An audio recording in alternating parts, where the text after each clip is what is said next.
오늘 본문은 예수님께서 지난주에 둘째 날 예루살렘 입성하실 때 그리고 그 둘째 날엔 성전을 정화하셨다. 사실은 성전을 심판하신 그날 성전에 들어가기 전 길에 서 있던 무화과 나무인데 잎만 가득하고 열매가 없는, 그래서 예수님이 저주하신 예루살렘 성전을 상징한 그 무화과 나무가 예수님은 그 결말을 이미 아신 것 같아요. 그래서 신경을 안 쓰시고 가시는데 베드로가 그것을 보고서 놀랐다. 바로 오늘 본문 20절, 21절에 이렇게 시작하죠. 그들이 아침에 지나갈 때 무화과나무가 뿌리째 마른 것을 보고 베드로가 생각이 나서 여짜오되 랍비여 보소서 저주하신 무화과가 말랐나이다. 그러니까 다 봤는데 예수님은 당연히 하나님의 말씀이 이루어지고 하나님의 역사가 나타난다. 이제 시간이 없다. 이런 우리가 지체할 시간이 없다. 그러면서 성전으로 이제 셋째 날 입성하시는데 베드로는 깜짝 놀란 거죠. 그만큼 이것을 어떻게 보면 베드로의 믿음은 아직도 과연 예수님이 그렇게 말씀하신 대로 그 수많은 이적을 봤음에도 불구하고 과연 이 무화과나무 이렇게 죽는단 말인가? 하룻밤 사이에. 어이구, 이게 지금 어떻게 된 일인가? 어떻게 보면 우리가 평생 정말 어떻게 보면 예수님의 말씀을 읽고 배워도 심지어 목사 중에도 이 말씀을 전해도 말이죠. 못 믿는다는 거죠. 얼마나 우리의 믿음이란 것이 이렇게 늘 연약하기 때문에 우리가 정말로 우리의 믿음을 가지고 조금이라도 교만해서는 안 된다. 요즘 영상이 많으니까 어떤 목사는 무슨 선을 넘는 목사 이래가지고 유튜브를 하면서 예수님의 이적이 정말인가, 선을 넘고 말하는 목사 3명이서 모여서 이야기합니다.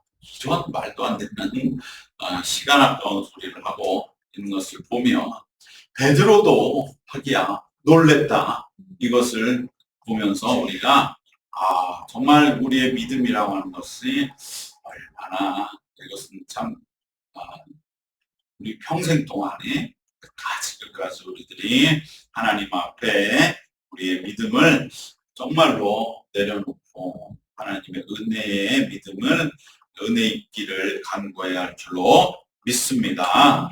사실 어떻게 보면 우리가 거기 있었다고 해도 우리도 별반 다르지 않지 않았겠습니까?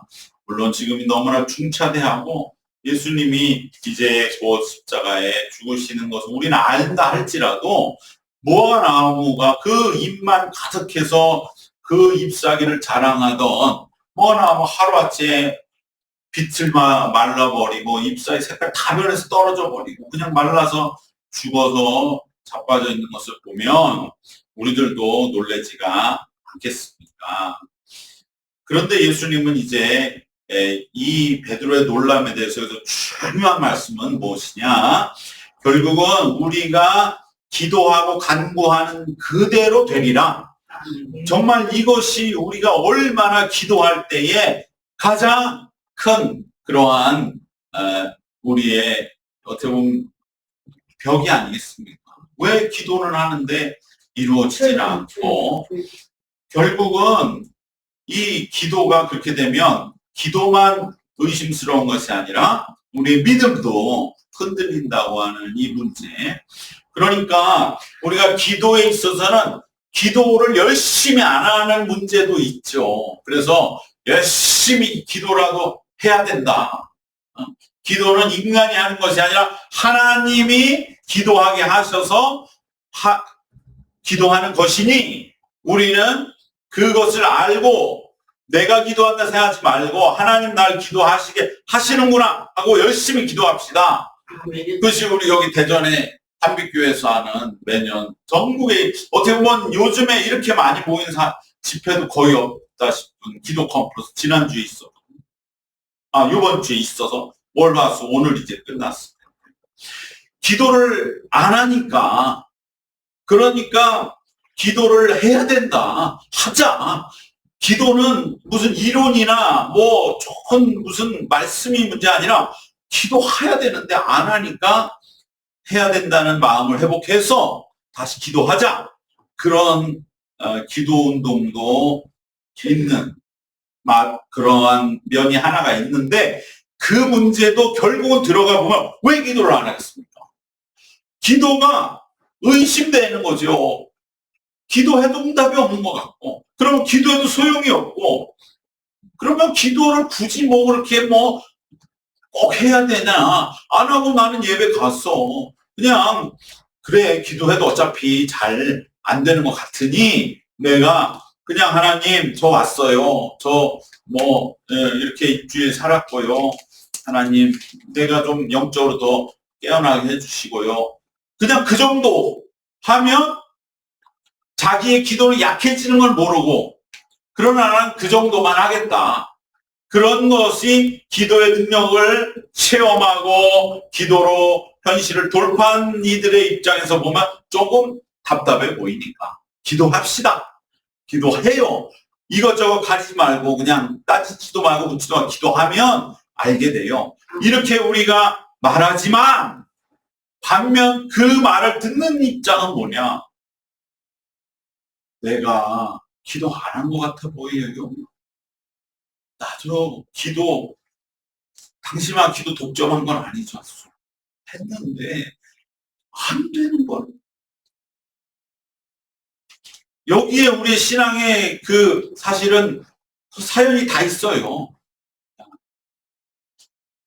뭐 목사, 장로면 마찬가지로, 아니 신앙이 연약한 자들, 아니 기도 안 하는 신앙이 어디 있습니까? 다 기도할 게 있으니 하나님 앞에 나오는 것이고, 기도할 게 없다면 아예 나오지도 않겠죠. 그래서 기도했는데 문제는 뭐냐? 왜 기도 안 하냐? 기도대로 안 된 것 같거든. 그렇게 봤을 때 오늘 이 본문은 완전히 180도 다른 말씀이잖아요. 기도하면 그대로 된다. 이 차이를 어떻게 이 사이를 우리가 이것을 설명할 수가 있겠어요. 이 엄청난 차이. 한쪽에서는 기도해도 안 돼요. 어떤 목사님 중에는 자기가 어릴 때부터 장애가 있어요. 소아마비로 그래서 걸음이 이상해. 아이들한테 늘 놀림받고 고민하다가 목사님까지 됐어요. 그러면서 자기는 일평생 그 기도를 했다는 거예요. 하나님, 나를 좀 낫게 해주시면 안 돼요. 내 일생이 어떻게 보면 이 하나만 나를 낫게 해주시면 제가 정말 하나님 내 몸을 좀 순교해서라도, 아니 내가 그냥 가면 간증하면 되니까 하나님 살아계시면 나를 보시오. 내가 소아마비로 장애가 있어. 나 고침받았으니 하나님 이보다 살아계신 거 어디 있습니까? 안 믿을 수 있습니까? 제가 얼마나 더 하나님 위해 크게 쓰임받는 모든 걸 바치는 종이 되겠습니다. 평생 기도했는데 안 들어주시죠. 그랬는데 그분이 여기서부터 이제 신앙이 바뀌었죠. 우리의 마찬가지 여기입니다. 기도하면 그대로 된다. 이 말씀이, 그러면 그 목사님이 그대로 돼야죠. 목사인데 일생을 바친다고 바쳤어요. 지금 60, 70대 되신 분, 책도 많이 썼어요. 그러면 내가 주님 내 장애를 좀 고쳐주세요. 그대로 돼야지 말씀에. 이게 뭐냐 이거죠. 거기에 기도 응답의 신비가 있는 줄 믿습니다. 그러면 그 응답이 왜 그대로 된 것이냐? 여기에는 기도 응답의 신비의 3단계가 있다. 그 3단계를 우리는 한번 생각해 보는 것이죠. 첫 단계는 뭐냐? 바로 기도 응답의 내용을 하나님께 맡기는 단계.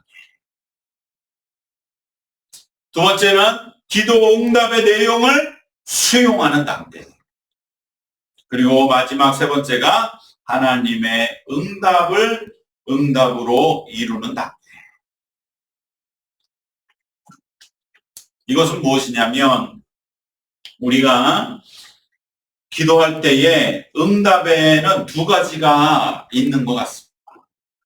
하나는 기도하는 내가 생각하는 응답. 그리고 또 하나는 하나님이 주시는 응답. 이 두 가지의 응답이 있다는 것을 한번 생각해 보면 우리가 마찬가지로 얼마든지 굳이 배우지 않아도 이해할 수 있죠. 쉬운 건 어린아이를 생각하면 돼요. 어린아이가 어릴 때 유치원생인데 이 녀석이 느닷없이 부모님한테 나 집을 나가게 해야 되겠어. 1억을 주시. 내가 알아봤는데 전세 월세 5천만 원 얻을 수 있다고 하고 월세 한 달에 100만 원이면 괜찮은 집 얻고 하니 내가 집을 나가야 되겠어. 1억을 주십시오. 그럼 부모가 뭐라 그랬어요? 너 참 어떻게 그런 생각을 했니? 기특하다. 알았어, 내가 줄게. 언제? 15년 뒤에. 어린애의 부모에 대한 바람은 1억을 주세요. 지금 주세요. 그러나 부모는 지금 너한테 1억 주면 너도 망하고 나도 망해. 세상이 그렇게 호락호락하지 않아. 15년 후에 줄게. 이게 뭡니까? 하나님이 주시고자 하는 응답이죠. 근데 이 유치원 어린애는 우리가 하나님께 요구하는 거예요. 하나님 빨리 주세요. 1억을 빨리 주셔야죠. 나 이거 너무 필요하거든요. 쉽죠? 기도 응답은 그런 거. 여러분, 우리가 하는 기도와 하나님이 원하는 응답의 내용이 같다고 생각하세요? 여기에 비극이 있는 거예요. 우리는 하나님께 지금 1억을 주셔야 말하는 어린아이와 같이 그것이 내게 하나님도 당연히 들어줘야 하는 응답이라고 생각하는 거예요. 근데 하나님은 우리가 유치원생인 어린애가 와서 1억 달라고 하면 줄 수가 없잖아요. 주고는 쉽죠. 15년만 기다려. 1억이 아니라 2억도 줄게. 그런데 지금은 아닙니다.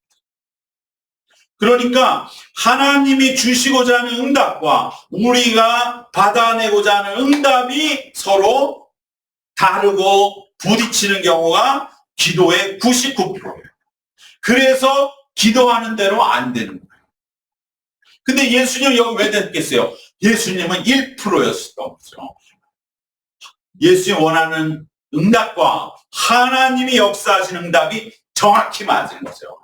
그러니까 뭐 볼 것도 없이 하룻밤 사이에 응답이 현실이 되는 놀라운 영광과 감격이 일어나게 된 것을 우리는 보면서, 그러나 우리의 보통의 기도는 99.999%는 하나님이 원하는 응답과 우리가 원하는 응답의 내용은 달라요.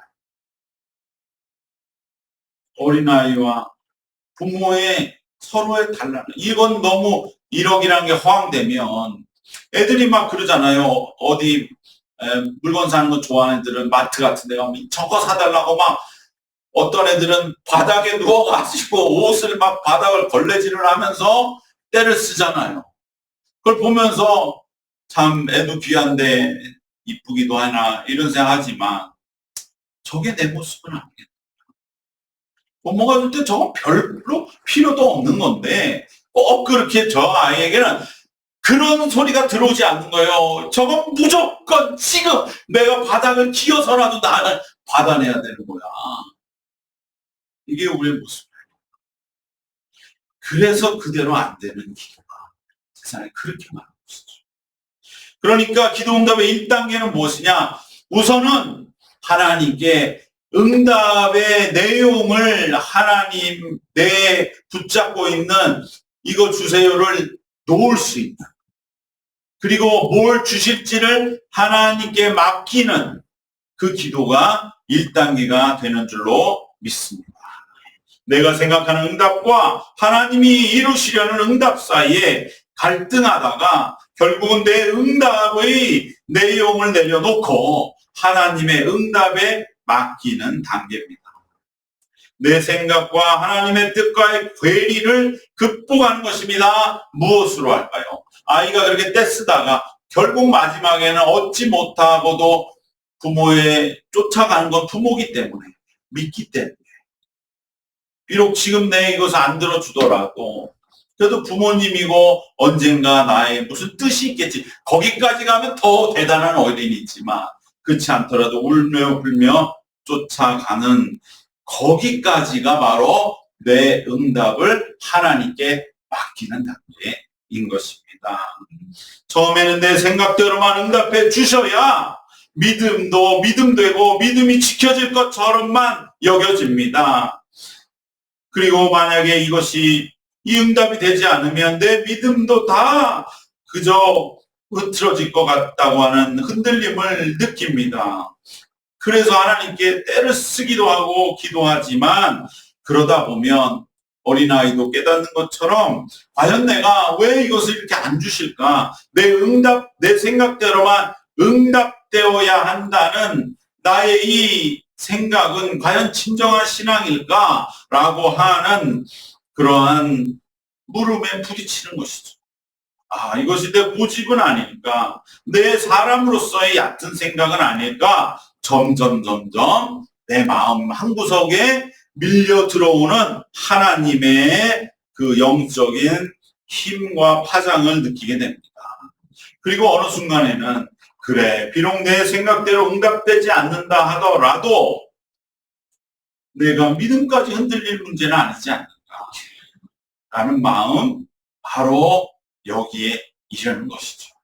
그러니까 내가 원하는 것과 하나님의 응답 사이에 이 넓은 태평양 같은 그 간격을 채우는 것이 믿음인 줄로 믿습니다.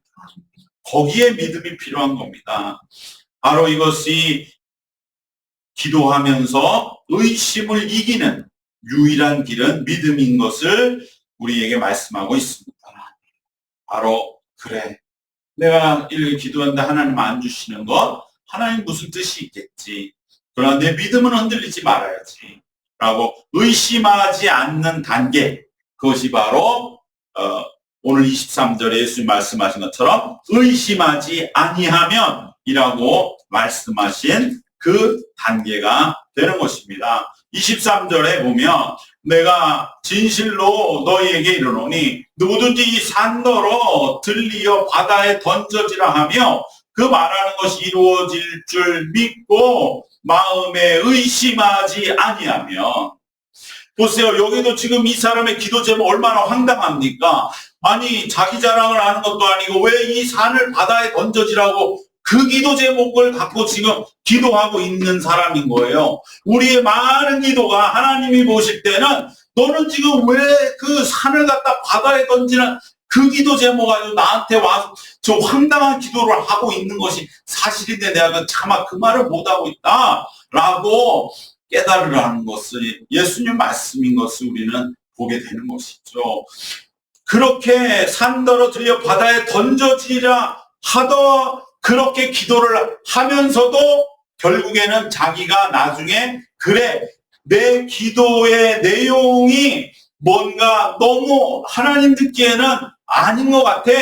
그러더라도 하나님은 내 기도에 깨달음을 주셔서 이 기도를 이루실 거야.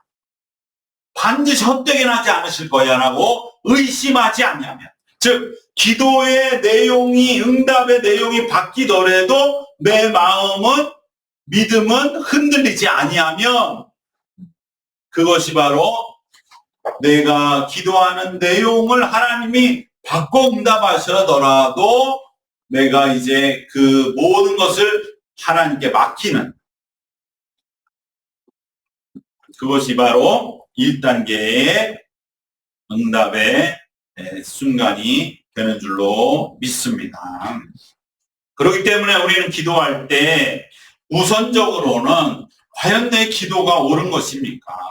하나님, 제 기도가 혹시 저 산을 들어 바다에 던져지라는 기도로 하나님께 지금 들려지고 있는 것은 아닙니까? 그래서 하나님도 힘드시고 나도 힘들고 정말 서로 맞지 않는 뜻을 가지고 이루기를 위하여 이렇게 줄다리기 하는 것은 아닙니까? 라고 우리는 먼저 하나님께 기도해야 할 줄로 믿습니다. 그 과정은 쉬운 것은 아니지만 그러나 반드시 우리가 더 힘들지 않고 참된 기도 응답으로 나아가는 첩경이 될 줄로 믿습니다. 그리고 이제 2단계는 무엇이냐? 바로 이제는 응답의 내용을 받아들이는 단계. 이제 맡겼습니다. 그럼 하나님은 조심스럽게 말씀하시는 거. 그래, 너 그렇게 기도했는데 내가 사실은 정말로 너의 그 기도의 가장 좋은 길은 이것이다. 네가 생각할 때는 소아마비 장애를 낳아서 네가 멀쩡한 사람이 돼서 그래서 네 생각대로 쓰임받고 온 세상을 누비고 싶은 그것이 최고의 응답이라고 생각하겠지. 그런데 사실은 그게 아니야. 하나님이 더 잘하시는 거죠. 그리고 너는 지금 그 모습 그대로. 오히려 그렇기 때문에 더 괴로워했고 더 하나님 앞에 매달리고 아파했던 그 마음 그대로 주님의 일을 감당하는 아까 말씀드린 그 목사님이 주신 변형된 응답 이것을 받아들이는 것, 수용하는 것 이것은 맡기는 것과는 또 다른 차원이죠. 그 목사님도 그랬다는 거예요. 자기도 목회하면 왜 몰랐겠어요. 사도 바울도 그랬잖아요. 육체의 가시 사탄에서 없어지기 3번을 간구했지만 내 은혜가 내게 족하다. 내가 약한 데서 그리스도가 강해진다.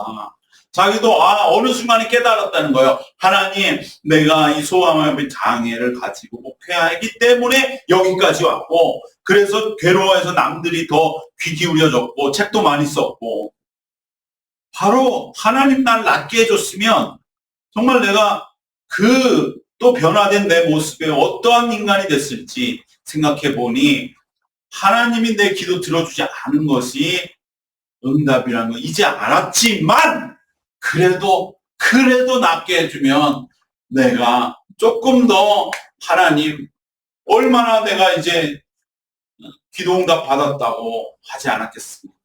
바로 그 마음조차도 다 내려놓고 진정 하나님이 변화된 응답을 받아들이는 그 단계가 있습니다. 그것이 2번째 단계가 되는 것이죠. 처음에는 하나님 이게 응답이라고요?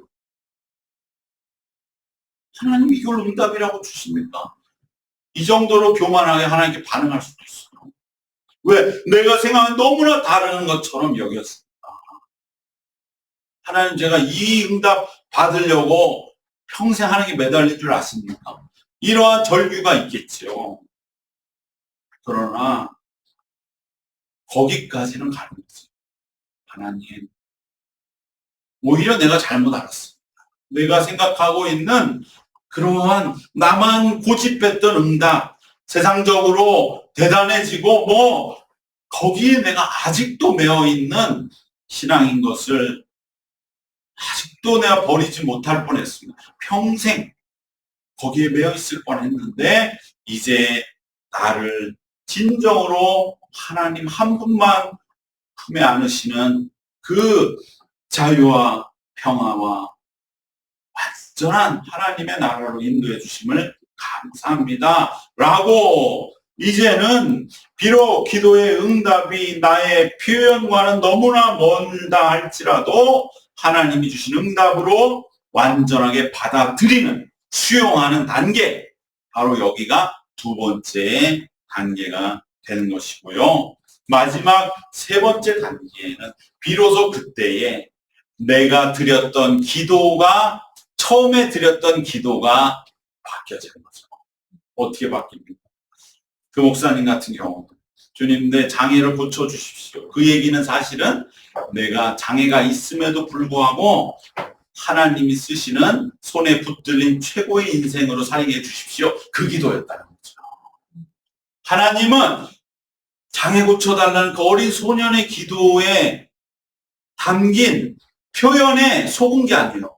하나님은 어린아이 자기도 속고 있었던 거예요. 그때는 그게 전부니까 내가 다리만 못 젖으면 내가 하나님께 모든 걸 바친다고 했는데 자기도 속은 거죠. 속는 줄도 모르고. 그럼 하나님은 안 속으시는 거죠. 너 지금 다리 붙여주면 너 세상 사람 될 거야. 너 그동안 무시받은 거 세상적 풀려고 막 나갈 거야. 그거는 너 자신이 지금 드리는 기도는 최고의 인생을 살게 해달라고 드리는 기도인데 너는 네가 아직 최고의 인생이 뭔지 몰라. 다리 고치는 게 최고인 줄 알겠지. 그렇지 않아. 너가 정말 최고의 인생은 다리는 아프지만 하나님 손에 붙들려 평생을 하나님 뜻 가운데 사는 것이 최고야. 그것을 처음 기도했던 소년이 깨닫지 못했던 걸 깨닫는 거죠. 그래서 내가 드렸던 기도는 다리 고쳐달라는 게 아니라 주님 저 이 모습이지만 그래도 이 세상에서 정말 누구보다도 하나님 손에 붙잡혀서 잘 쓰임받은 영광스러운 삶을 살게 해주세요. 그 기도였던 거야. 그대로 됐습니까? 안 됐습니까? 그대로 됐죠. 그대로 되리라. 바로 이것이 우리 기도를 응답하시는 하나님의 기도 응답의 신비라는 것을 기억하고 어떻게 보면 나는 기도를 표현을 이렇게 해야 하는데 사실 하나님 나도 표현에 속았는데 나도 이게 최고라고 해서 이렇게 해주십시오 기도했지만 하나님은 표현에 속지 않으시는 거예요. 너 표현대로 그대로 해도 좋겠지? 그게 네가 최고의 길이 아니야. 나는 네 마음을 알아. 너는 최고의 인생을 살 거야. 깨달은 날이 올 거야. 그때서야 그대로 되었습니다 라고 하나님께 찬송하게 될 것임을 하나님은 우리의 기도의 응답을 향한 뜨거운 기도의 여정을 통해서 우리를 인도하시는 것을 기억하시기를 바랍니다. 예수님은 예외셨던 것이죠. 예수님은 오늘 우리에게 보여주신 바로 이 기도 응답의 가장 궁극적인 단계를 보여주신 거예요. 예수님의 표현과 하나님의 뜻은 일치해버린 거예요. 저주하는 그대로 예수님 표현하신 대로 하나님의 뜻이 그것이었어요. 왜?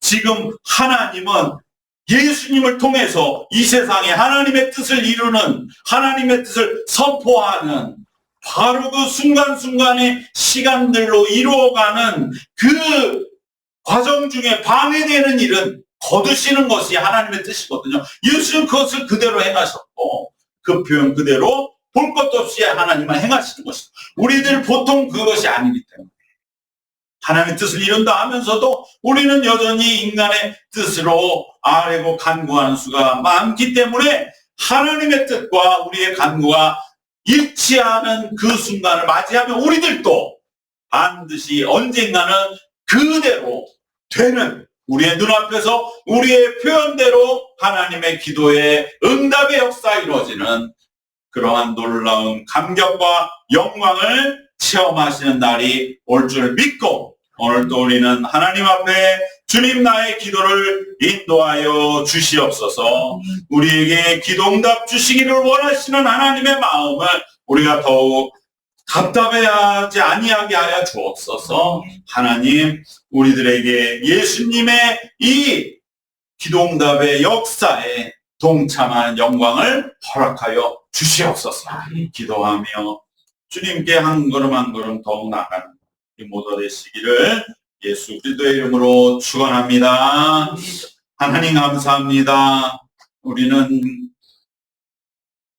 영적 어둠 속에 간구할 바를 알지 못하나 우리의 마음을 들으시는 하나님, 우리의 마음의 심중을 아시고 보시는 하나님께서 우리의 표현의 무지와 미숙함과 그저 열정만 가득함에도 불구하고 우리의 마음의 진심대에 응답하심으로 그대로 되는 기도응답의 놀라운 은혜와 감격과 충만함으로 우리가 더욱더 주님과 동행할 수 있도록 인도하여 주실 줄 믿고 감사드립니다. 하나님 진정 붙잡아 주셔서 우리 하나님의 그 놀라운 은혜 감격에 매일매일 살게 하시고 우리 하나님 기도대로 이루시는 모든 순간의 모든 일들 하나하나 주님의 뜻으로 우리의 기도가 함께 맞춰지고 그리하여 우리의 삶의 모든 순간마다 하나님의 응답의 역사가 일어나는